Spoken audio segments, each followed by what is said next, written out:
be a little bit of a random sort of thought video, kind of like all over the place. I've been driving around, joyride of life, as I like to call these. And I've just been thinking about the creative process, like that's been on my mind a lot lately. For passion projects, professionally, a lot of times I think about all the factors that you get so close to, like just jumping into the creative process, getting a video started, doing a photo series, whatever your creative passion is. You get so close and then just the tiniest thing throws you off track, you end up not doing it. This is completely coming from my experience. I'm not saying this is like factual by any means, but I've definitely found that there are moments where I'm so close to like working on something for the day and I just like something just happens, maybe puts me in a bad mood, or maybe it's an inconvenience, or any sort of number of things triggers imposter syndrome. I don't know. Any sort of number of things sort of occurs and happens, and then what would have been a productive day of creating and making stuff ends up being a day where nothing is created, nothing is made. I want to take this moment in this video to sort of self-reflect on my creative process, my creative journey, and hopefully this helps you in yours in any sort of way. This is a collaborative effort and ongoing conversation, so if you have any thoughts on this, please feel free to leave them down in the comments down below. Yeah. Please feel free to leave them in the comments down below, and I'll go ahead and jump in there and reply, and you can give me some tips and tricks as to what you do, and I can sort of talk about what I'm doing right now. There's a few things I do just to sort of streamline the process to make it as easy as possible to grab something and go. What sort of like spurred this like recent conversation and this recent like idea of like thinking about it is I actually went to a Tamron virtual webinar that they had. There was this photographer and videographer named Jake Sloan who lives in Alaska. He was kind of giving a presentation on his workflow, what he does in Alaska, all that sort of stuff. And I think one of the things that really stuck out to me about that was he was talking about how, and this is in Alaska, like mind you, it's pretty cold in Alaska. It's not warm, it's not luxurious warmth, but he was talking about how, you know, he'll go on like several mile hikes. I think he said like 5 or 6 mile hikes maybe, for a shot, for a video clip, for a, you know, a landscape photo. And that's in like negative below zero weather. So he's got to be bundled up. He's got to have layers on layers and layers and like be dedicated to going out there. And if it's a bust, like just think about that. Like if it's a bust of a shot, if it's a bust of a video, and you did that entire hike and essentially got nothing, like that's a big bummer. But you know, he sort of talked about like loving the process and loving the journey of it all, which I totally feel. Like I feel that big time, and it was just a really good conversation. I'll share some highlights and I'll share the link down below. It's from Tamron. It's like I didn't create it at all. I just sort of joined. They have the recording for anyone to watch if you're interested. From what he said, I sort of started thinking about my process, and 2020 has been a rough year. Like, you know, there's nobody. This kind of goes without saying, right? Like 2020 has been one hell of a year. It's been hard to make stuff. It's been hard to stay focused. It's been quite the roller coaster.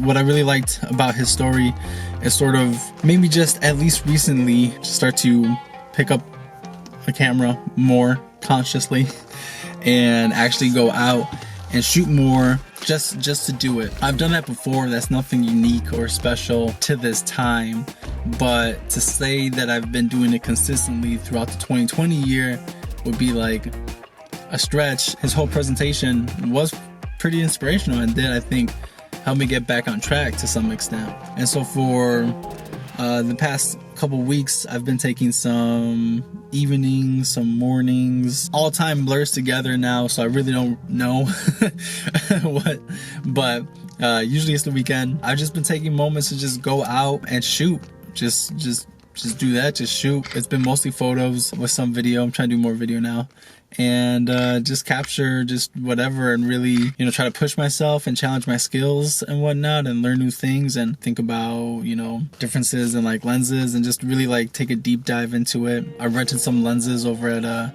Helix Camera, a local camera shop in the Chicagoland area, And so it was pretty nice to get those lenses, and you know, I just made sure to just use them as much as I could. I had them for about a week, and I used them for like portraits and some macro shots. There's a Tamron lens competition, so I entered that and used their lenses to shoot that, and just trying to like stay active, you know, just trying to stay as active as possible, because there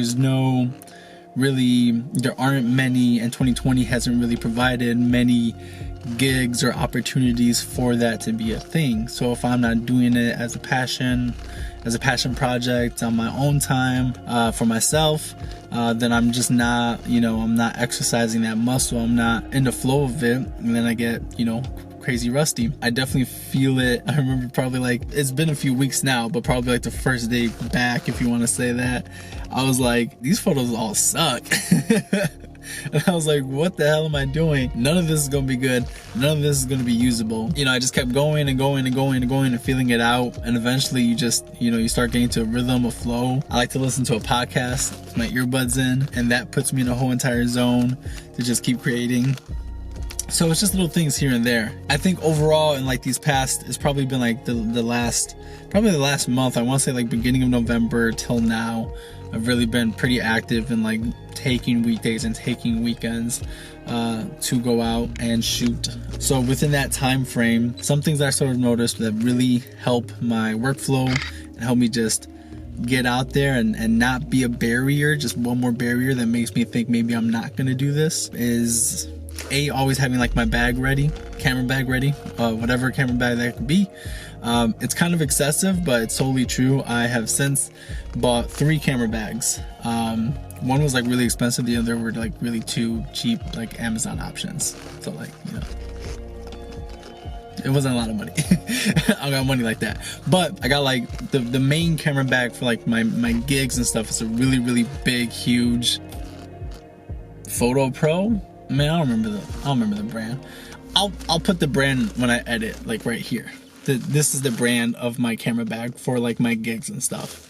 But that's a big old camera bag. Like I can't really walk around the city with that. I can't go on hikes with that. That's gonna be like really hard to try to do. So I got like a smaller commuter backpack. So this is just the one that like my camera could fit in it, as well as my laptop and stuff that I take to like the office and back. The idea being there that if I'm, you know, driving to work, not driving, you know what? Could you imagine I'm just driving my car and just start taking pictures? Yeah, no, that wouldn't happen. You know, if I'm just walking or walking from my parking spot to the office, whatever, I have my camera in there ready to go and I could use it. And then the other one is like a hiking backpack, and that's because I went hiking with my gig backpack, which it was crazy to do it in the first place. I feel like I was able to do it a little bit like a couple years ago, much more easily. Now I'm really feeling it, and it's just like I don't want that, especially if I'm trying to enjoy my hike. I don't want that at my back. There's no like place to put a water bottle or anything, so it's like it's not super relevant or practical to have on a hike. So what I got was an actual hiking backpack. It's got like slots for like water. Oh, it's actually right here. We'll put some B-roll of it.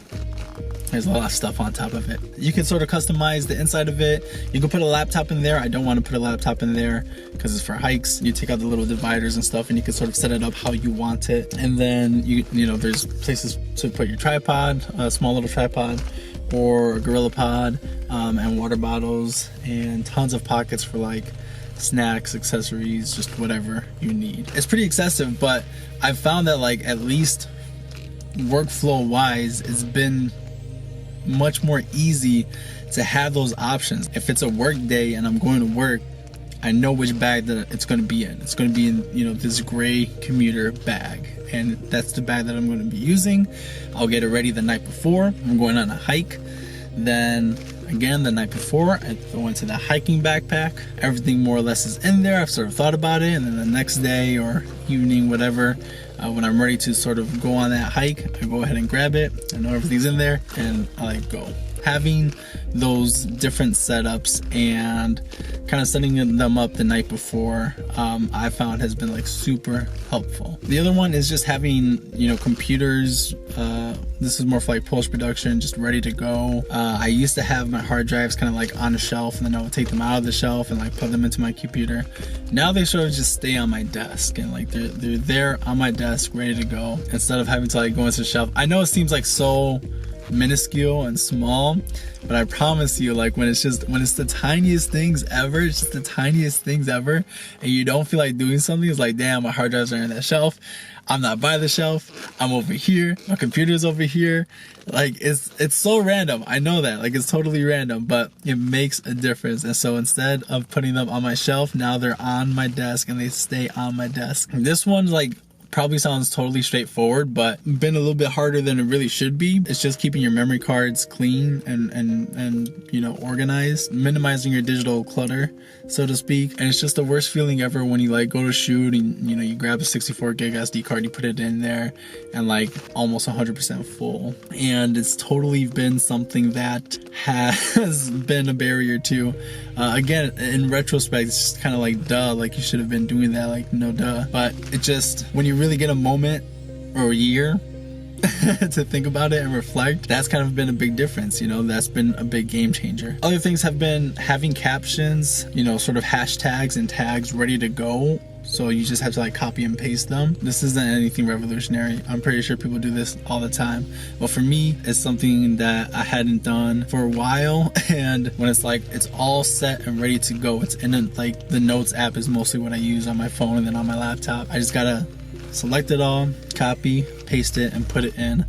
And then just upload the picture, and that's that. I've also found that I didn't come up with this quote at all. Somebody else did, but I remember when I heard it, it's one that really resonated with me and I really liked. And the quote is, "Don't let perfect be the enemy of good." So the idea there is that, you know, we could all just spend eternity focused on the project, trying to make it as perfect as possible. And that's not a bad thing. Like, you should strive for greatness. You should strive to make the best damn thing you can make.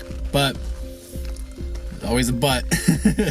If you're so focused on trying to make it as good as possible that you never even make anything to begin with, that's kind of a problem, because then you never have work to show and you never have any portfolio or inventory of work created to show to people. Along this like creative journey life of ours, some of the biggest, most interesting stuff, it might, you know, for individuals consuming our personal content or for even people who might hire us, is that growth as a creator. Sometimes to see that you've stuck with it year after year and have improved and done more and more and continue to grow and build up and develop your skills. If you never even make anything to begin with, then you don't have anything to show your change in process, right? Like, your first video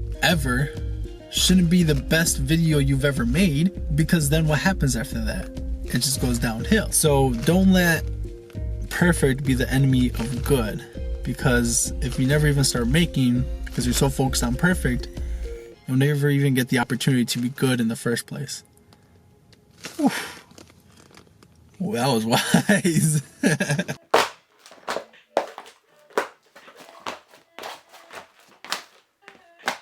If you have tips and tricks and things that help you out, please put them down in the comment section. I'm really interested. I really mean that. I try my best to respond and like all of them. What tips and tricks do you have that help you to stay productive, that help you to stay on track with a project, whether it's personal, whether it's professional? I'd love to hear those, so leave them in the comments down below. Aside from that, once again, my name's Sloan. I live in Chicago, the greatest city in the world.